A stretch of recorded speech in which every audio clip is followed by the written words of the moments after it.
Hello, I'm Mallie Noyes. And I'm Drew Petersen, and we're here at my house in Salt Lake City, and today we're talking about backcountry skiing. In a prior episode, Mike and Stan talked about the gear that you need to get into backcountry skiing, and today we're talking about how to use that gear.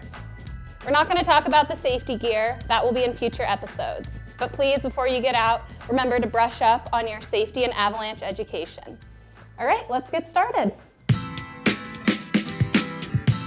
When we're going ski touring and we're about to go uphill, the first thing we need to do is put on our skins.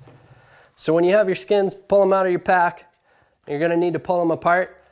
You can just grab them with two hands.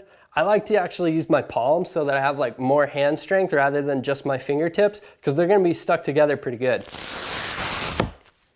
And if they're really sticky skins, then it might take a little bit of extra work. I like to just make my buddy hold one end and then pull the other on my own, because also it's kind of comical if one of you falls over or something, so maybe do it just for that. But also you could push it against your knee, something like that. But like I said, I like to just grab with my palms so that I have more muscle there than just my fingertips. When I go to put my skin on my ski, the first thing that I check is that the base is nice and clear. There's no snow or anything on there, because that'll mess up the skin's stickiness. So then when I go to put the skin on, making sure that the tip clip goes right in the middle of the tip. And then as I put the skin down the ski and stick it to the ski, once again, just making sure that it's right in the middle. And actually, you can see that it's taken me a second here. The top is the most important, because that's gonna set it up for success, going right down the middle the whole way. Just making sure that there's no wrinkles. And I also like to actually pull on the skin to make sure that it's taut so that there's no wrinkles. I flip it over to get the tail on there, and then put the tail clip on, and the tail clip just makes sure that it's on there nice and snug so that the skin stays on all the way uphill. Now that I've got the first skin on, I'm gonna do the same thing with the second ski, and we're gonna be ready to walk uphill. When we get to the top, we've got to pull the skins off of our skis. Unclip the tail clip and pull the skin off. The way that I like to store my skins is to actually fold them into fourths, I guess it would be. So I pull it halfway up the ski, right about to the toe piece, and then I fold the skin over and stick it onto itself. The reason I like to do it this way is if it's windy, rather than pulling your whole skin off at once and having it flap all around and getting stuck on yourself, this makes it nice and easy. So then I'll pull the top half off,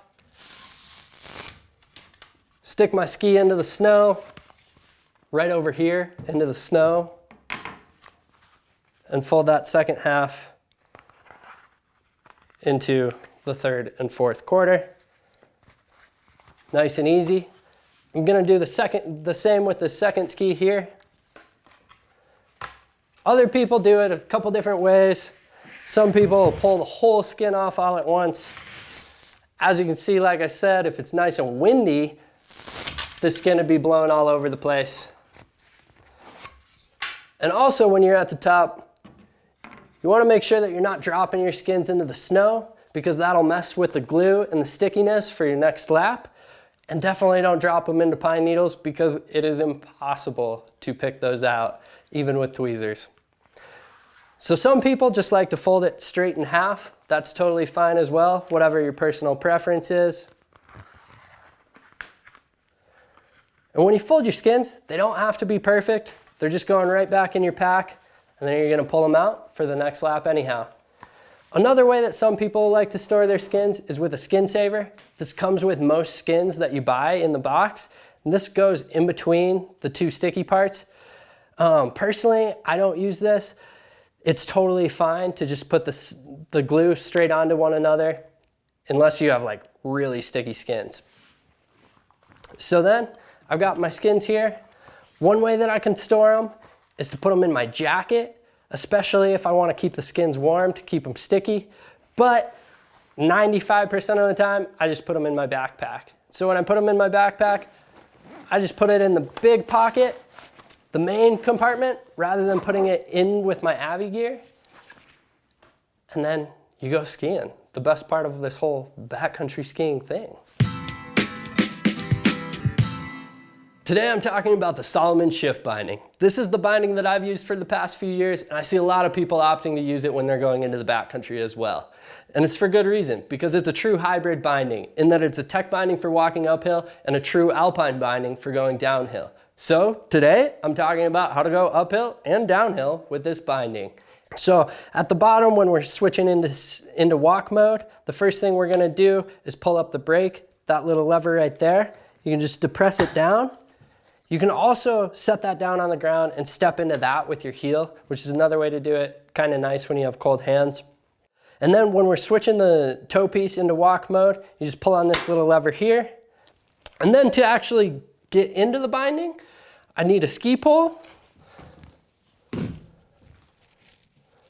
So when I'm actually getting into the binding, I put my ski pole on the front of the toe piece, push that down, and you can see how the wings come apart.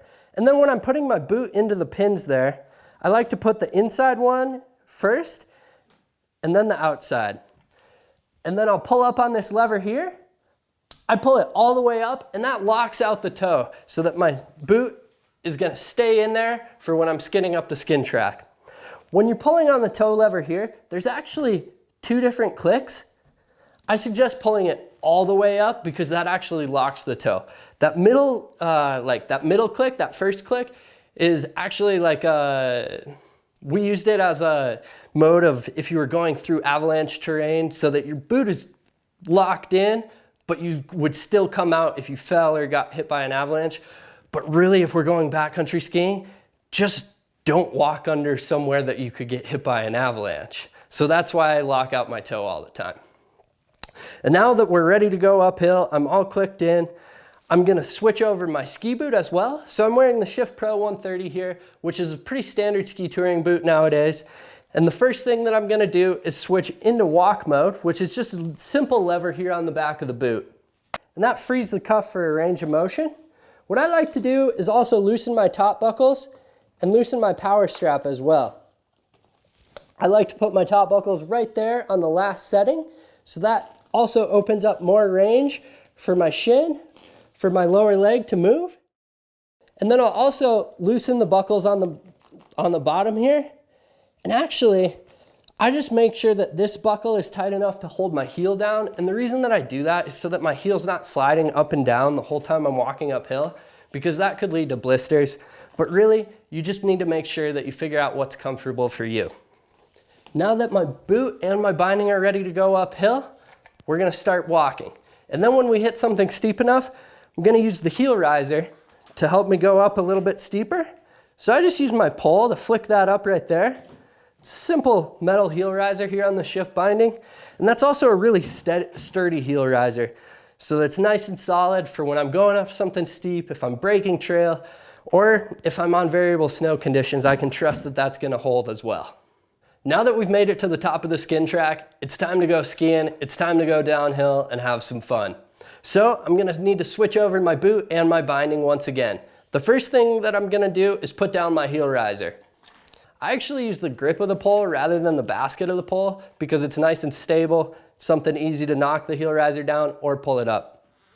And then I'm gonna get out of the toe piece here, and all you need to do is push this toe lever down. Once again, I use my pole to do so. And then I'll depress this front lever. My boot comes out nice and easy. I like to pull my ski up off the ground and hold it right here, maybe stick it in the snow so it's nice and easy. Now the first thing that I'm gonna do with this is to clear the snow, because the shift binding and really a lot of backcountry bindings, most backcountry bindings have a lot of moving parts. And the key with that, if we're out there in the backcountry all day, is making sure that there's no snow or ice buildup. And the way that I do that is punching the bottom of the ski. Really simple, right underneath the toe, and I'll punch underneath the heel piece as well.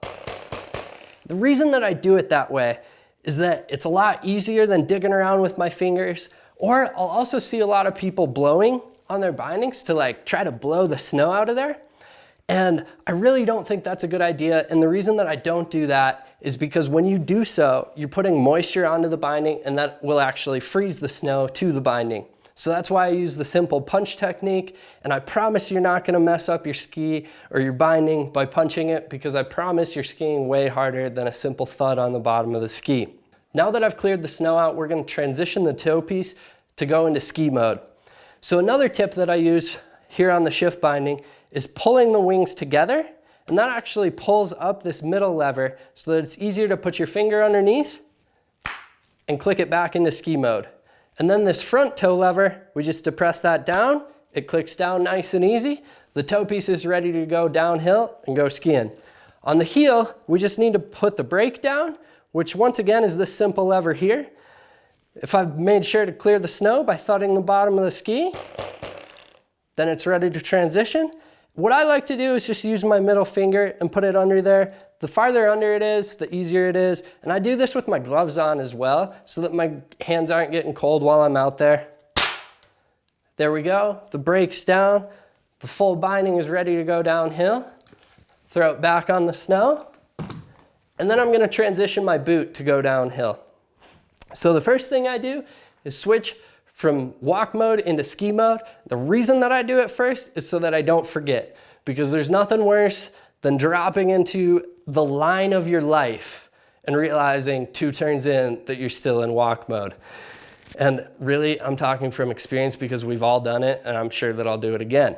But when I transition my boots, first thing is hitting that lever in the back into ski mode, and then I'll flex my boot forward, and that makes the lever catch. You can see that it locks out the cuff. So then I'll also transition all my buckles to whatever tightness you prefer your boot.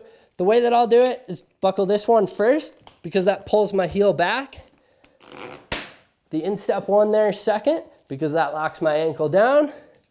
And then transition the rest of the boot as I see fit. And then it's time to click in. And I would suggest not wearing jeans, but if you're wearing jeans, like me, then it's time to go skiing.